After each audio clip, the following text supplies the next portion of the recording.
My name is Georges Collinet. I've worked in radio and television as a talent, announcer, producer, have microphone, will travel, have camera, will travel, and also train journalists. That's what I do. What is your definition? What is your definition of the African diaspora? What definition are you working from when you speak to this subject? The African diaspora, or diaspora, I still haven't found the right way to pronounce that one. I think it's the ensemble, the whole community of people of African descent. And in my work on the radio program that I have here, I usually call it the Afro-Atlantic world. And it's this group of people that have this community, let's say, that is from Africa, that has traveled sometimes against their own will to the New World, or on their own will they've gone and conquered other area of the world, like in Madagascar, in the Reunion, and places like that. So it's this whole ensemble of people that have that same soul that we call the African diaspora. Why is discussion about this topic important? I think it's important because a lot of people do not understand what Africa is all about, or what Africa, to be an African is. I mean, I personally am from the Cameroon, and I think that it's important, it was important for me to come to the Americas because I realized what it meant to be an African. We take it for granted in Africa, we are Africans, but we don't know really what that means. I mean, we are from a country, we're not from an entity called Africa. And when you come to the Americas, then you realize, you say, my goodness, there's this whole feeling that makes the African man. It is a feeling of how you look at life, for instance, how you behave, how you have a family, what you do with it, what you do with the society. For instance, I understand Africa better now that I've been here, in a sense of living in this modern world. We have a problem there because we are faced with what's the word for it? We're faced with realities that are not ours necessarily. Like in my tribe, for instance, a lot of people are going to hit me on the head because I said tribe, but I mean I'm coming from a tribe, the Bulu tribe. In my tribe, we don't know how to count. We do not have 1, 2, 3, 4, 5, 6. We have 1, 2, 3, and. So when you come into this new reality of the modern world, it can be a challenge for a lot of people. This is one example, but to belong to this, and also the other thing is that I forgot, which is very important, is the way we perceive things, which I think is very important and that is never taken into account in this world. Is this, when one focuses on this concept of diaspora, is it different from the traditional discussions about Black people? Is there anything different about in how people talk about Black people when talking about the diaspora, as opposed to just normal conversations or traditional ways that Black people have been looked at? Well, Black people are so different from the white people, obviously, and of course, and are different from, it's obvious, from the Japanese or Chinese or whatever, and of course, we have to take into consideration the fact that a lot of people are not going to really always understand what you're about, because people have to take the time to understand you, and we have to take the time to understand other people also, obviously. But that I think is a problem, and that I think that it's very important to have meetings like what we've had here because of that, because a lot of people now can look at us and say, oh wow, you are primitive, quote unquote, that primitive things, but then again, it's not primitive, it's something else. that we would like to understand better, and therefore we will understand you better. And that picture is part of this African diaspora, because what you see in Suriname, or in Peru, or in Cameroon, or in Senegal, I mean, it's all part of this African diaspora, and you can understand perhaps people better. You deal with music. What role or what is the function of music when one talks about the African diaspora? I think to me it's the most important part of the African diaspora, because it's the expression of the soul of the black man, of the African. It is the best. It was our communication system, for instance. It started there, and it's also something that is so important in our life, because through music was, in communication, was like a magazine, our newspaper, because musicians will talk about the history of the kings. Musicians will also talk about the big guys that are doing wrong, that are molesting the population. They will chastise them. They will tell stories about what's going on in the village. They will tell a story about, you have to live a better life. You have to do this and that to be a better person. And music, therefore, has another dimension in our society than here, where it's always, I love you, you love me, you don't love me anymore. Wow. I mean, we don't have that much of that. Or if we do, it's because it's deceived love. Deceived in the sense that the husband ran away with another woman, and that's wrong. Or the woman ran away with another man and left her family and destroyed, the equilibrium of the tribe. I mean, the society. Is there a continuance? Is there a connection that you see in the music across the diaspora, in your experience? Yeah, I mean, it's amazing that when you listen to the music of Brazil, and when I listen to the music of in my village, when we played the music, I mean, the same thing. And that's something that is so amazing to me, because let's say that I was brought to France when I was 7 years old, seven and a half. And I forgot the language because I had nobody to talk to.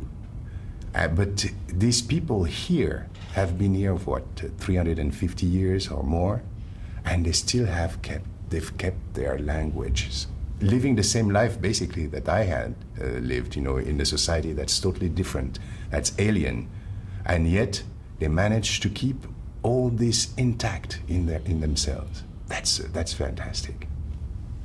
How important, what is the role of African American, North United States people of the diaspora when you talk about music, when you're talking about world beat music? Generally, when one talks about world beat music, you very seldom hear African American from the United States music played. It's mainly, it generally means international music. But somewhere else, it's world music. Yeah. Right. Yeah. Is it all part of the same fabric? I mean, is it America Yeah, it is. Yeah, it is, because you can't escape it. I mean, there is that beat, for one thing, that's always there. Although the funny thing is that a lot of American musicians, mostly the old-timers, jazzmen or bluesmen, when they go to Africa, they say, "Hey, you're playing on the wrong beat. I mean, it's not da da da, it's da da da." It's very strange, because there is something that happened here, an evolution that has changed a few things, but deep down, the soul is the same.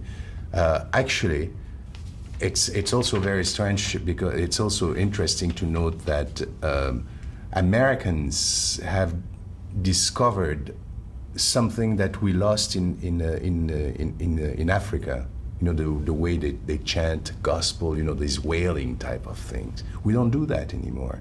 I think that we're perhaps we've perhaps been Europeanized. You don't have that wailing so much as we do here, where you go to a church or you go, for instance, you listen to Mariah Carey and the Boyz II Men.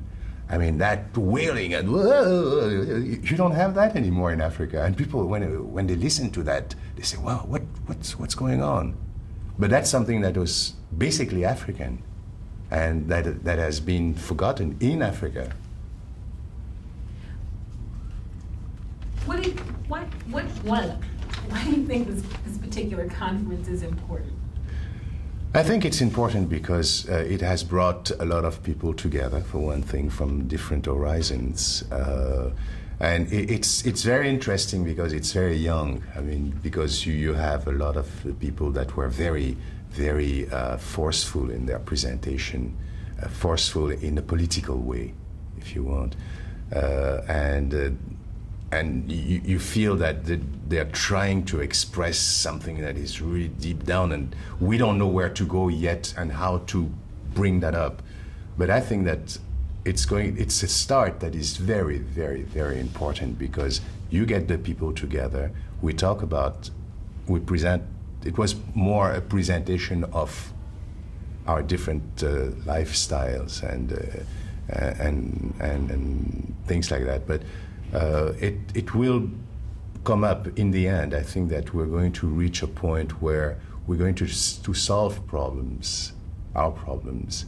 I always say, America went to Bosnia, Herzegovina, to solve a problem that is there. We have to do the same thing in Burundi, in Rwanda, in South Africa, wherever. We have to be able to come up with our own solutions also with our African continent, and also with all the countries of the African diaspora. Besides music, are there some other things that you see that connect Black people from around the world in your travels, that you travel the world? Yeah, sure. I mean, first of all, there's that soul. When we start talking to one another, there is that communication that is the same in all the Black countries, the diaspora countries. There's the food, of course. There's an attitude also that is found in all this diaspora, the African diaspora, the Afro-Atlantic world. I mean, we have something that's common, the bonds, and you feel it. Why is it important for people, particularly Black people, to focus on this idea of connections? Well, I think that they have to realize who they are, for one thing, and it's very important I always thought that, for instance, we would have perhaps less problems in the ghetto, in the American ghettos, if the kids, if the people there knew who they were, instead of just being thrown in this society, and they have no point of reference. They have no. Actually, they even don't want to be African. I did a presentation of a film that I want to put to a series that I want to produce, and it was shot in Mali, and I have in there people dancing to the music of one of the local musicians there. That's very popular, and I presented that in some schools in different parts of the United States, and they were Black schools, most of them, or schools of mixed school or whatever. And the Black kids, as soon as they saw these children dancing, but they were dressed different, looked different, they danced different, they were almost ashamed. And because they didn't think what their friends were going to think of them because of that. And I thought that they should be, on the contrary, they should be very proud, because these kids were very well, I mean, they looked different, of course, because they were dressed in different garbs, but they were very well behaved and they looked good and the music was fabulous. But how do you do that? How do you relate to something to the unknown? How might this discussion and this focus on the African diaspora assist in educating young people, children, the next generation? I think that you have to have a lot of these meetings like that, because it's the only way that you can really get the kids and the people to understand what they are.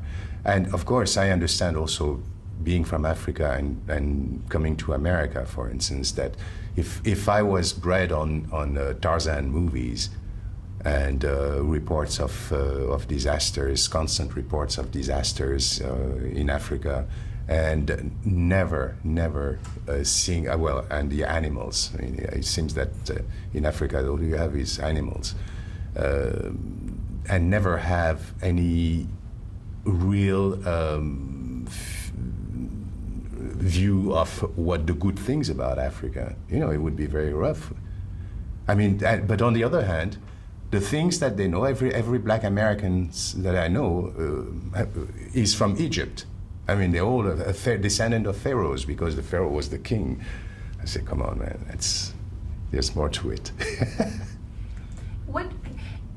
There's a growing, the use of the term Afrocentrism in America, you hear it a lot.